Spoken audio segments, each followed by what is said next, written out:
All right. So we are live. Welcome everyone. Welcome to this live Q&A session where we are going to talk about epilepsy. And with me today is Dr. C.P. Ravi Kumar. He is the best resource person who can help you to get answers related to your child's health, whether it's related to epilepsy, whether it's related to the child's development, whether it's related to any sort of questions that you have got for your child's development. So before I begin talking and asking questions to him, let me first quickly introduce to him. So Dr. C.P. Ravi Kumar is a consultant neonatal neurologist, pediatric neurologist, and he specializes in epilepsy care. He is a consultant at CMI Aster Neukids Hospital, Whitefield, as well as in the Hebbal outlet. So, welcome, sir. Thank you so much for joining today's session. This information that you're going to share with us today is going to help lots and lots of parents throughout who are watching today this live stream. And even after the stream gets over, this video would be watched by many parents who are looking for a better health, better future for their children. Welcome, sir. Thank you very much, Meghna. Thank you. All right. So, sir, before I start asking you any questions, what has been your experience in terms of epilepsy? Like, what is one myth that you would like to share that is so common among most of the people that you would like to bust first at first place with this talk? Okay, so basically there are too many myths around around the world. It's not just in India. One of the commonest thing is okay. This happens on a particular time of the month. For example, full moon or Amavasya. They call in the local Mhm. languages they call it full moon or Right. no or half moon. That is something to related to the lunar cycle.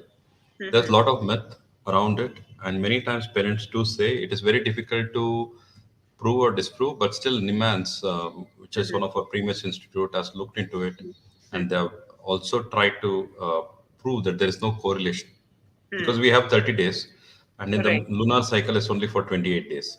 So you Mhm. have 2 days in the month where it's full moon or no moon. Right. So it's very difficult to say it is happening with this particular cycle. There are a lot of Right. myths. The other common myth, I think, there are a lot of mothers here. Many Mhm. times it's like women are blamed for whatever happens in the child. Mhm. It's an unfortunate thing in our society. Right. Like during your pregnancy, you did not do this, you did Correct. not do that, or you ate that food, or you went to that place, or I asked you to go to this temple or mosque or Mhm. church, you did not Mhm. do it. So all this happened because of this. So I'm pretty sure there is no God who would punish you with this child or punish you with something in your child just because you did not go to any of this what do you call prayer places or temple or a church or a mosque. So I think that is something which people have to start questioning themselves. Absolutely, very true, sir. So that brings me to the educational side. And if somebody who is a very layman don't understand what is epilepsy, uh, and if you want to explain to them, how you will explain it? Okay. See, what I would say is epilepsy is a neurological problem, basically something to do with the nervous system. In a simple English, if I have to tell for a layman, Hmm. it's like your mobile phone. You buy the latest mobile phone, maybe pay the highest. Maybe now the Apple phones cost around 1 lakh. Even if you Right. bring on day one, it can hang up. But doesn't mean the phone is gone or nothing can be done and you do not throw it away. See, you Yes. just reset. The brain also has a similar function or similar technical problem. So all electrical activity in our brain happens through electrical connections or the nervous system. For example, now whatever questions you're asking me, I'm listening to it, understanding, then I'm framing a answer and I'm speaking. And then whatever I'm speaking, I'm listening. I can hear myself. It is a kind of loop where I understand what I'm telling is what I wanted to say. So the whole system is working as a cycle and it is a constant feedback system. Sometime this electric current or you can say this electric signal hangs up. It's just like your phone hangs up. It's as simple as that.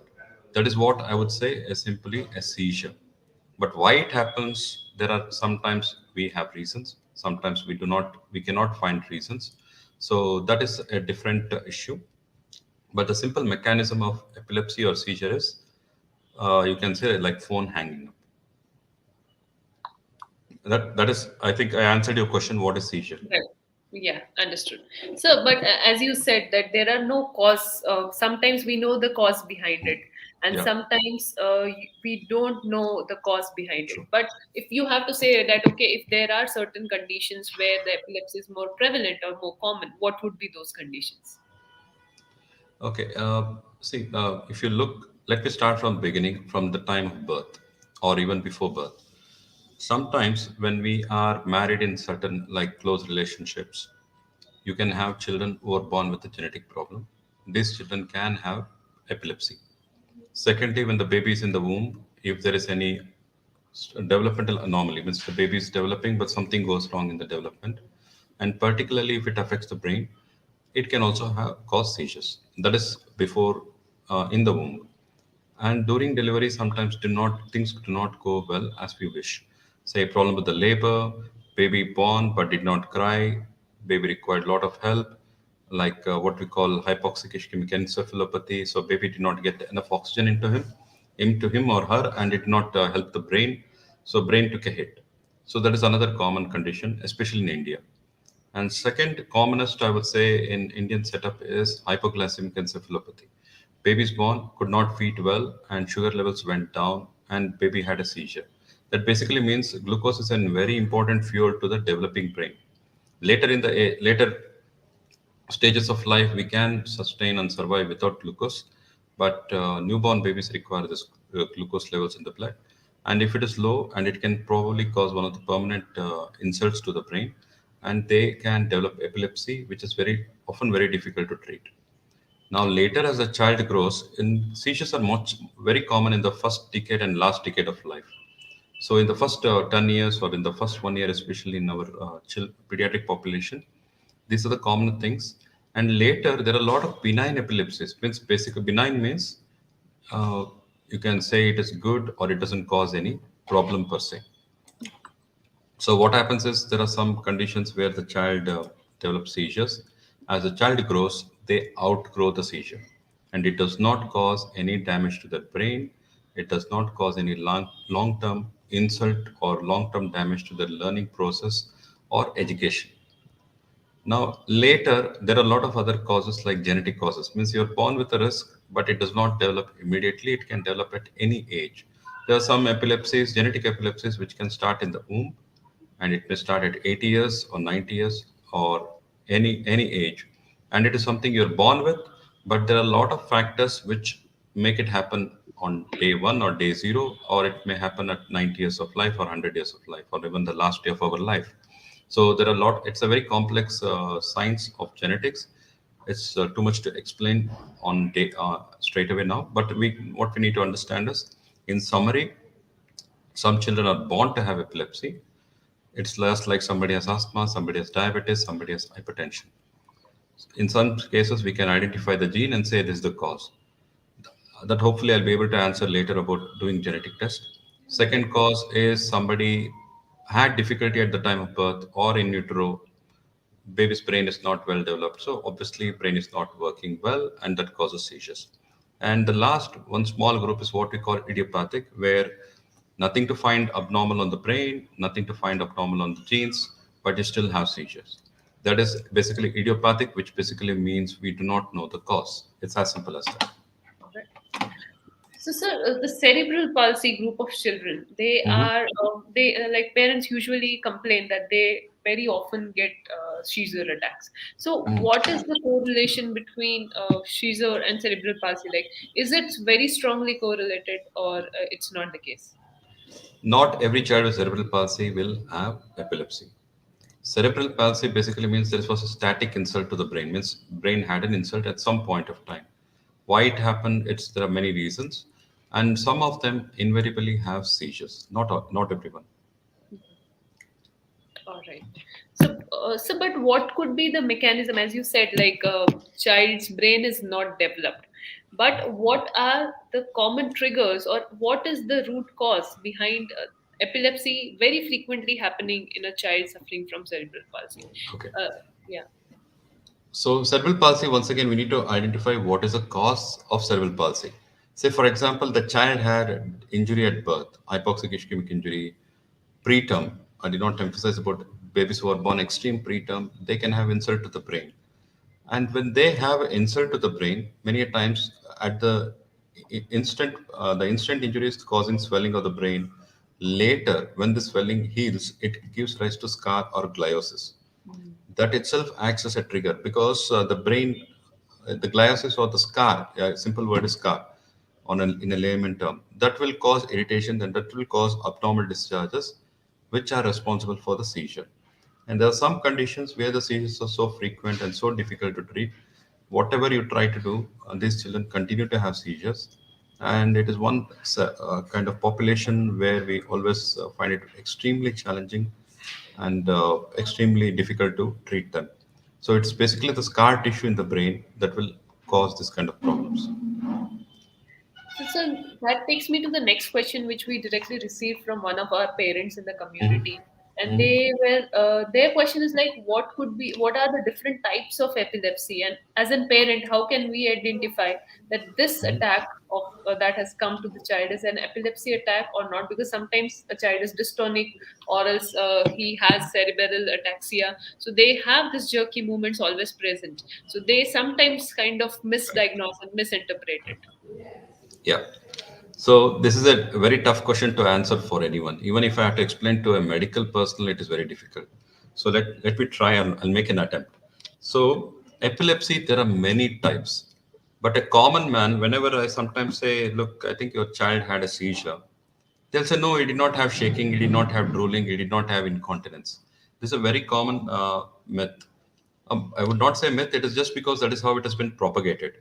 See, what happens if any media like TV, movies, they want to show a person having seizure, they cannot show somebody having what we call absence seizures. Absence means the person is just staring. It can be a pause like this. What I did now, if I had a seizure, you would not even know. You would think I just paused for a second. So this is something called absence seizure. As the word says, absence. You're just absent for a second. It's not even for a minute. Sometimes it is like less than a second. So you won't even know this person had this.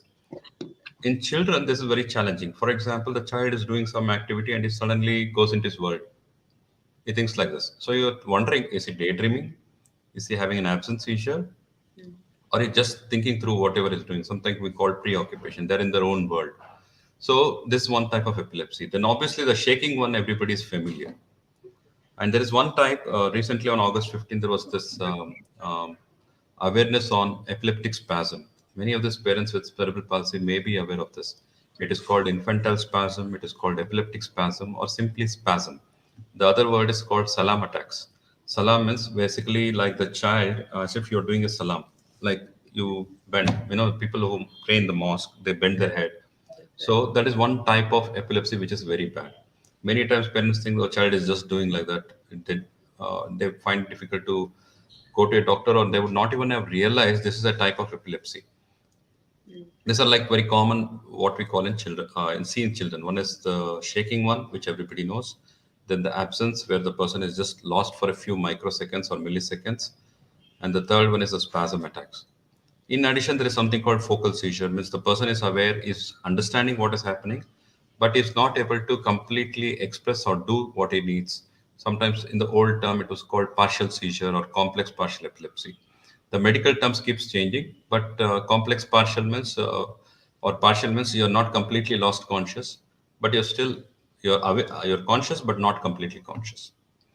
So these are some of the types. Now, answering to your question about any child who has ataxia, movement disorder, then having epilepsy, it is extremely difficult to be absolutely certain that this is epilepsy or not epilepsy. Many times parents describe the movements. Some of them fit into epilepsy, some do not. But it doesn't mean it is always epilepsy. The best way to get the answer to your question, if your child has this kind of problem, is to make a video of it and then show it to your doctor. because many times what you explain, what we see are completely different. Now, just to throw in, there is something called non-epileptic attack disorder, or the need, or psychological epilepsy in the old terms. It looks like an epilepsy. If you look at it, you know it is seizure. If I explain to you this is what seizure looks like, and when you see a child or an individual having these attacks, you're 100% certain this is epilepsy. But over a period of time, with experience, we pick up things which do not fit into epilepsy. For example, the person is able to control these movements, is completely aware of what is happening. This is more of psychological. In the old terms, we would call pseudo seizures, means the person is faking. But we know it is not always faking. Faking is when you have a reward attached to it. That is in very few instances. But in many instances, it is a psychological stress that brings it out. When it comes out, you will see that it mimics seizure. That is one of the biggest challenges we face in a child or an adult or in any individual who has epilepsy but also has psychological seizures. In addition, what we also know is individuals with epilepsy are also at risk of the psychological seizures because there is so much stress, so much of the stigma. Sometimes the inner stress brings out this kind of what we call non-epileptic attacks. They're called non-epileptic because, but it resembles epileptic attacks or seizures. So, simple answer to your question is it is difficult to be absolutely certain. Sometimes movements are so typical of a seizure attack. Description or a phone, if somebody calls me and says this is what is happening, I feel okay, sounds like a seizure. But we know when we see it, it is not seizure. So best is to make a video, ask your doctor, and they will be able to help you out. That's so true, sir. Like we also try to tell parents, like whenever they see something very abnormal or something very unusual, Mm. share a video with us because that Mm. helps us to analyze Correct. and do it. So, Yeah. coming to the next question, and this is out of curiosity: are there any environmental triggers or anything that can trigger an epileptic attack? It could be a stress or any other environmental factor. I think you said you already gave the answer. The stress is one of the important factors, especially in adults. In a Okay. children or pediatric, when we say pediatric, usually less than 18 or less than 16, depending on how you want to categorize them. Stress is very unlikely in that age group. The commonest stress is usually more in teenagers when they have a lot of pressure from the family to study or pressure from the school to perform. So those are the commonest stress factors. But in addition, if there is any family issues, family dynamics, that causes a lot of stress in children. If something, say for example, there is conflict in the family, joint family or husband and wife conflict, it has a lot of influence on the child, negative influence, and that definitely can trigger of a seizure. In addition, there are some other factors or commonest factors these days: screen time addiction, lack of sleep, missing meals, missing medications. In a little bit of older age group or adults, you can talk about smoking, alcohol, also act as triggers. But stress, yes. So, any food, are there any food that can also trigger epileptic attack? Okay. Probably this should have been the first thing I should have told about the myth. There is a common myth that if you eat a particular food, it will cause seizure. Commonest, at least in Bangalore or South India, you can say banana. Mhm. I'm pretty sure each state, each place, geography, there is something they've identified that this will cause seizures. Mhm. But so far, there is no relation between food and seizure. Okay, there is no relation between these two. Even though many people claim it to be, it is not there. All right. Food has no relation. Food has no relation. So, viewers, this is a message for you because this is also one very important question and common question that we get asked. Like, is there any food that will aggravate or cause seizure that we can avoid? So, and Sir has answered it very well that there is no food that will cause seizure. So, sir, that brings me to the next question, and I guess the similar question has been asked in the comment section as well. Like, can epilepsy be stopped with the help of medicines, and what should be the time we have to continue this medicine? If you can just put some light on that. Okay. Unfortunately, whether you like it or not, at this moment, allopathy is the main line of treatment for epilepsy. Not because I practice allopathy, because many times when we cannot help the child, parents ask, should we try Ayurveda, should we try homeopathy or anything else? Every field has its limitation, and so far I can only say epilepsy has been allopathy has been probably most effective. Now, what I can say is, as a general rule, this is just for a layman, not to analyze from a medical perspective. If you take 100 children, 50 of them respond and become seizure free with one medication. Simple numbers rather than going into decimals and complicated mathematics. 20% of them will need second drug. So with two anti-epileptic drugs, almost 70% of them become seizure free. Then you have another 5%, actually 3 to 4%, let's say 5%. You add third, fourth, fifth, sixth, seventh, eighth drug, they become seizure free. Okay, obviously it comes with a package of side effects, drug reactions, and all those things. Then you're left with the last 25%. Whatever medicines you do, you will not be able to get 100% seizure control. Okay, this is the last group, which is extremely challenging because it not only makes their child's day-to-day life difficult, but also interferes with the rehabilitation which you might have faced during doing therapy or anything else. It won't give you the best results in spite of the best efforts. That is because these seizures are interfering in the normal brain function. Now, what is that last group? How do you identify that one fourth? On day one, it is very difficult even for any neurologist or any the best doctor in the world to say you are going to fall into that category. But sometimes we know the child is born with severe insult at birth. You may say, okay, very likely this child will end up with a lot of seizures, and it may fall into that category where any medicine may not work. But at the same time, we have seen children who had the same kind of insult but doing very well with one or two medicines. So there are too many complexities involved in the brain function, which we cannot always decipher by doing an MRI or an EEG. Commonly, genetic epilepsies, they are very difficult to treat. In addition, as I said, hypoglycemic seizures or hypoglycemic encephalopathy causing seizures, epilepsy, they are difficult to treat. So I hope I've answered your question. Yes. So, having said that, what these parents can do when they are not left with much of the options, and every Okay, time user attack kind of brings back the child very backwards, you can say, in absolutely. terms of Yeah. development.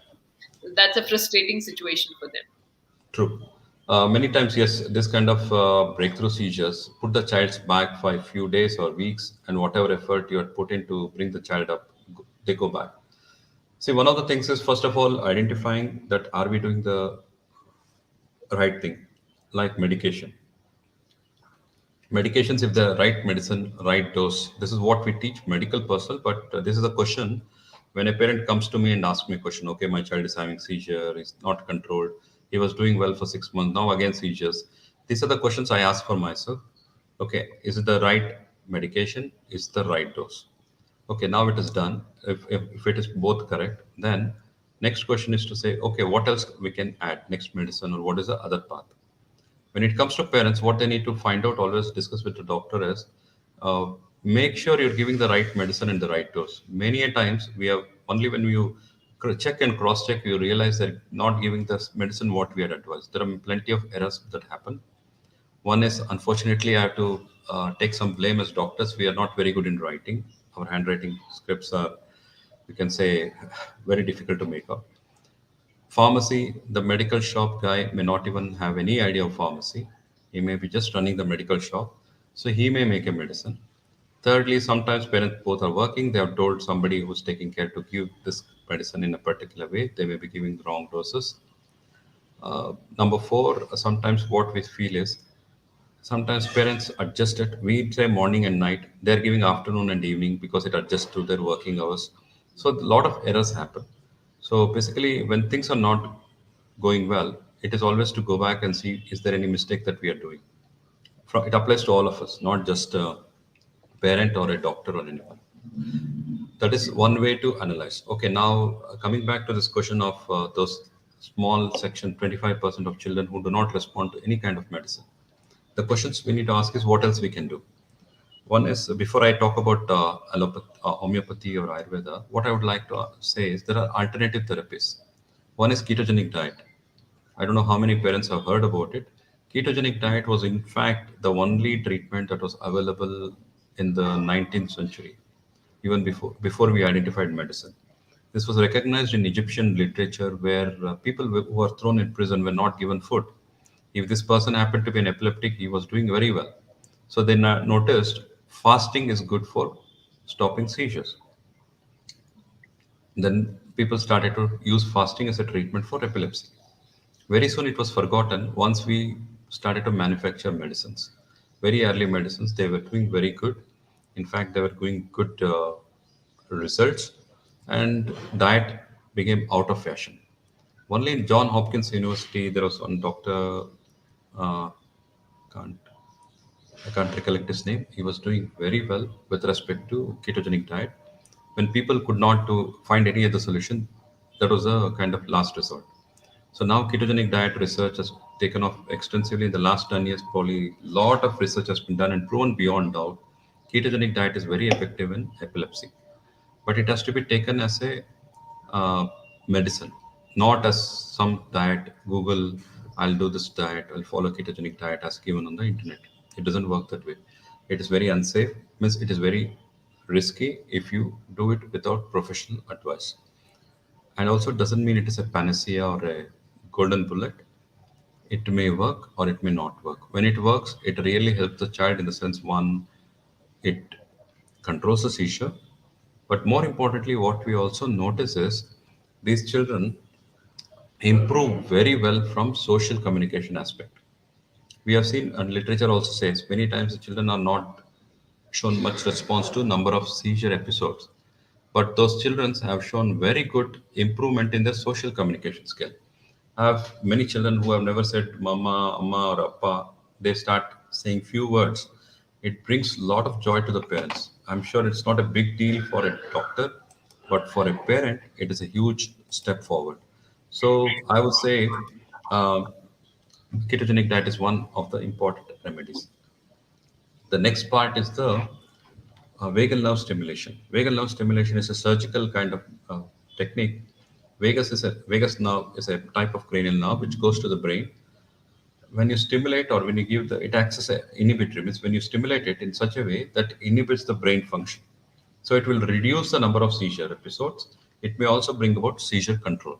It goes on a case by case basis. Once again, it is not like a magic bullet where you do it and it's all done. And the third one is the epilepsy surgery.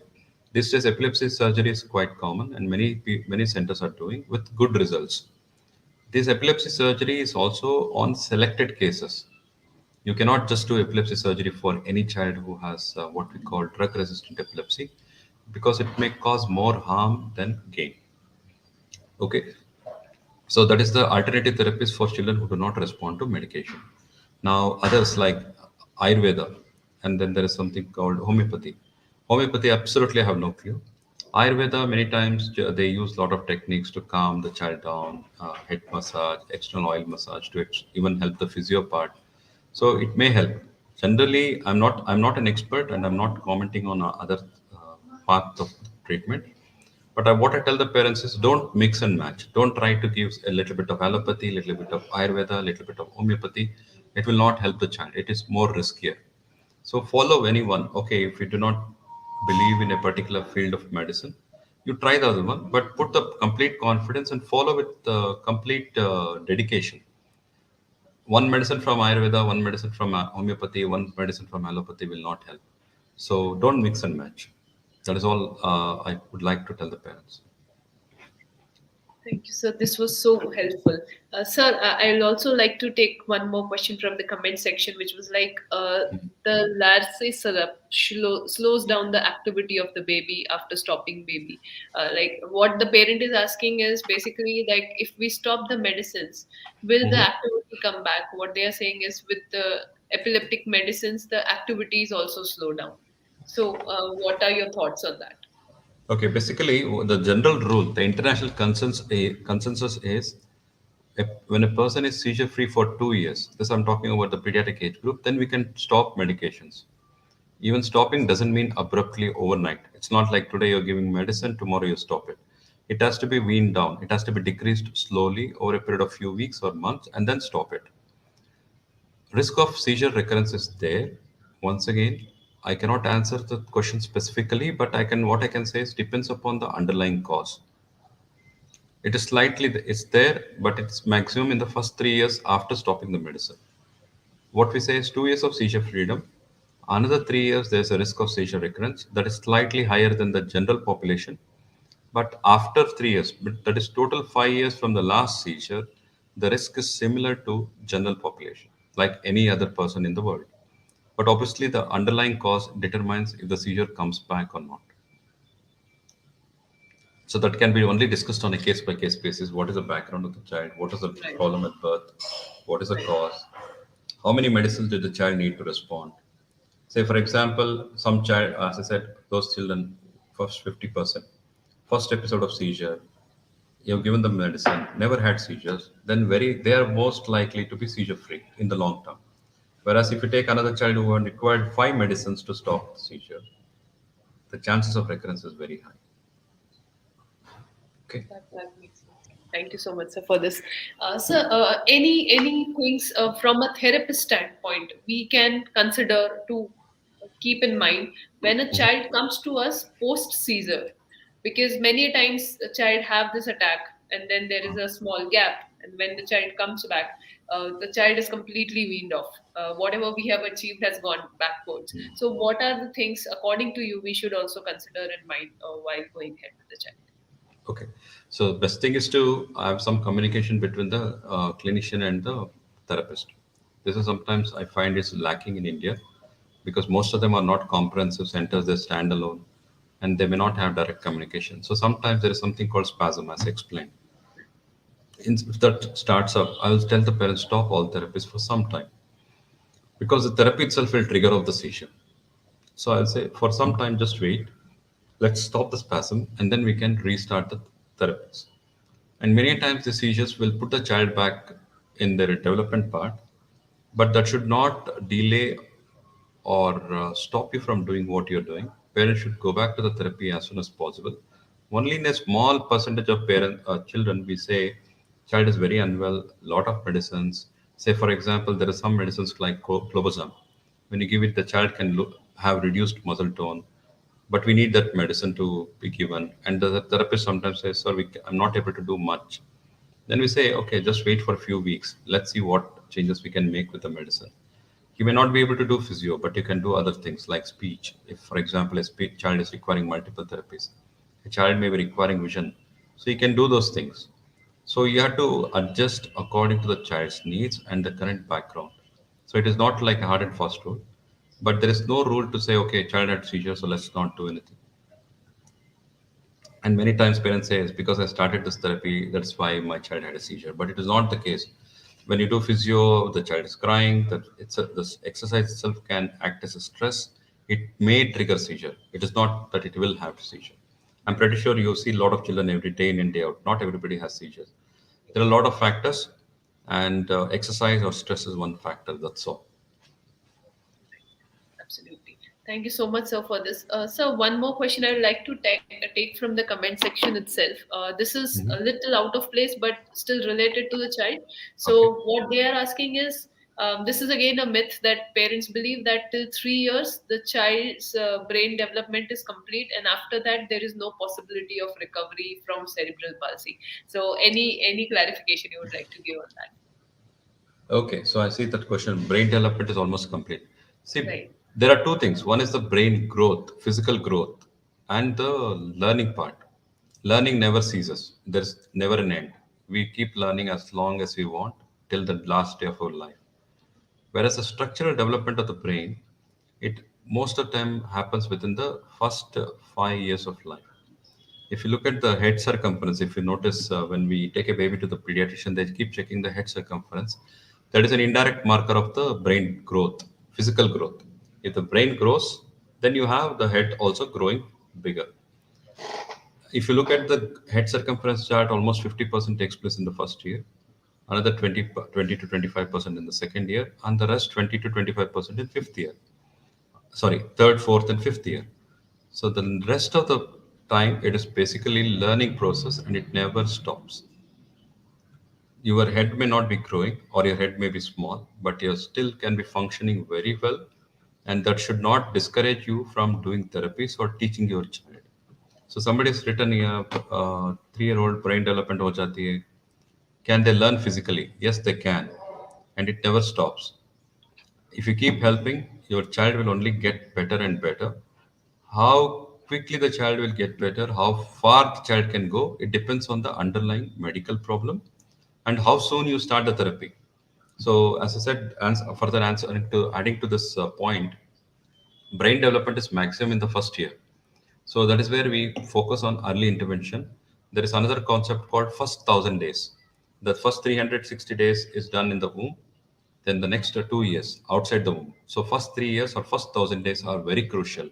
Basically, when the mother is pregnant, looking after health, making sure she eats well, looks after her health, she's not stressed, matters.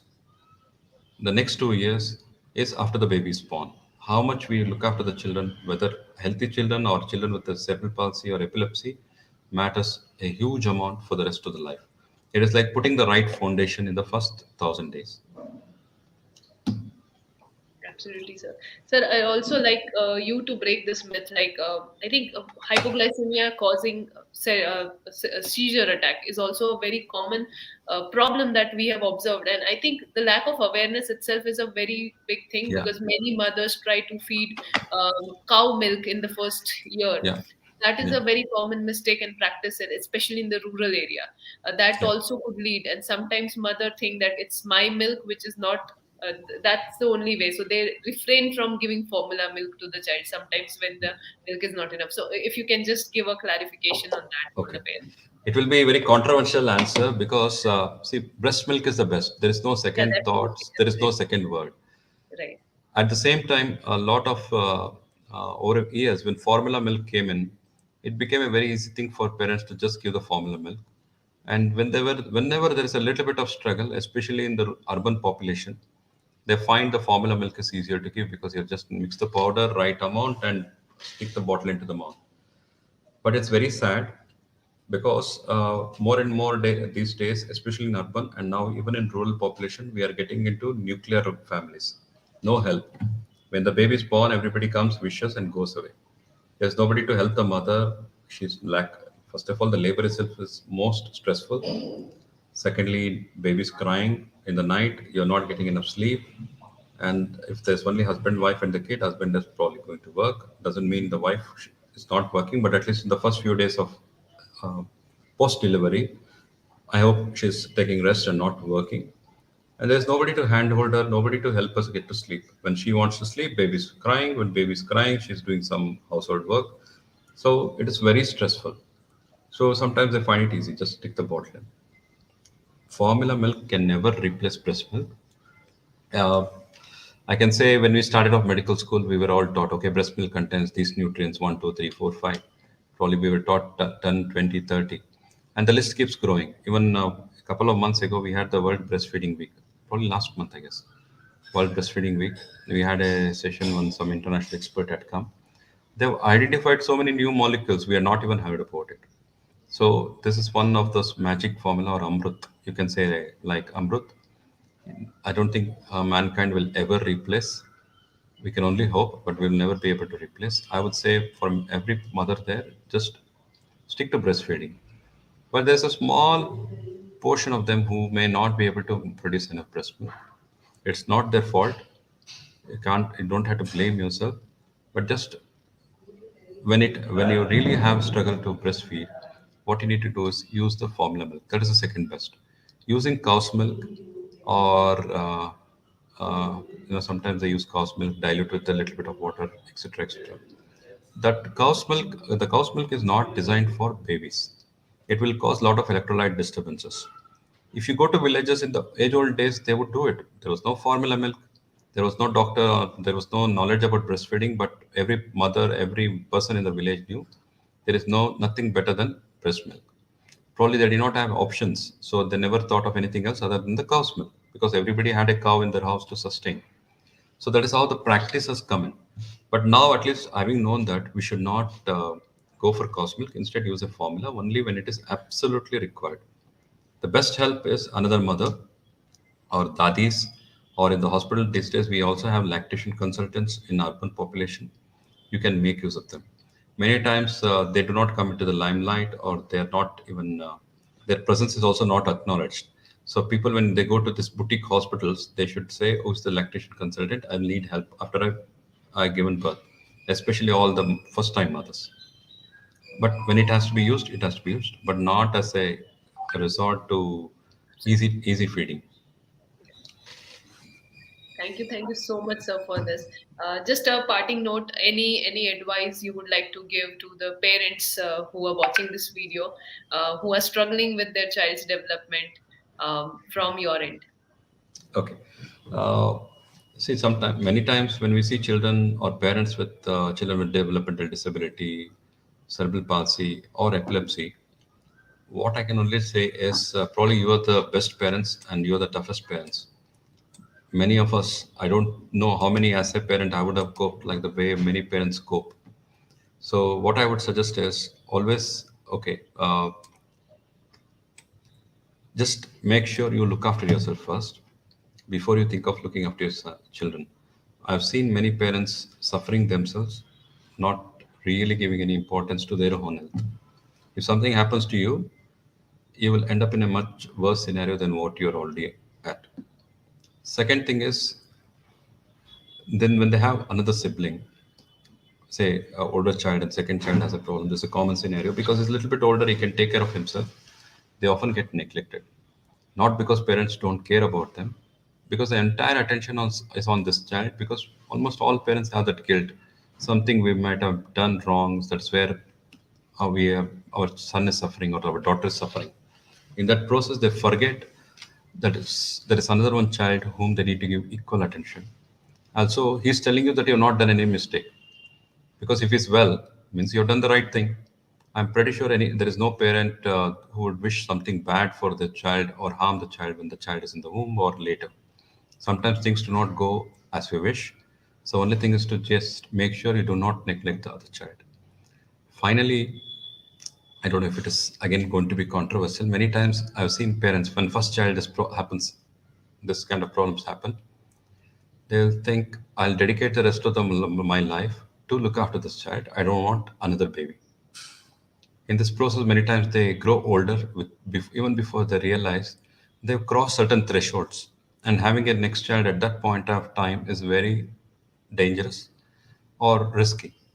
So many times I counsel the family saying, look, you need to think about the next child. The child will act as a pillar for him, hopefully, when he grows up or when you're old. If the child who is having the problems, okay, recovers completely and is well and good, fine. If not, you need somebody who can support him and look after him when he grows older and when we are not there anymore. So I would say that is something, if there are any parents, they need to think about these things. Thank you so much, sir. That was super helpful and Thank you. very practical. Thank you so much for joining this live, sir. It means a lot to us. So, this is a community where we are trying to help parents of children who are suffering from cerebral palsy to cope up with their life challenges.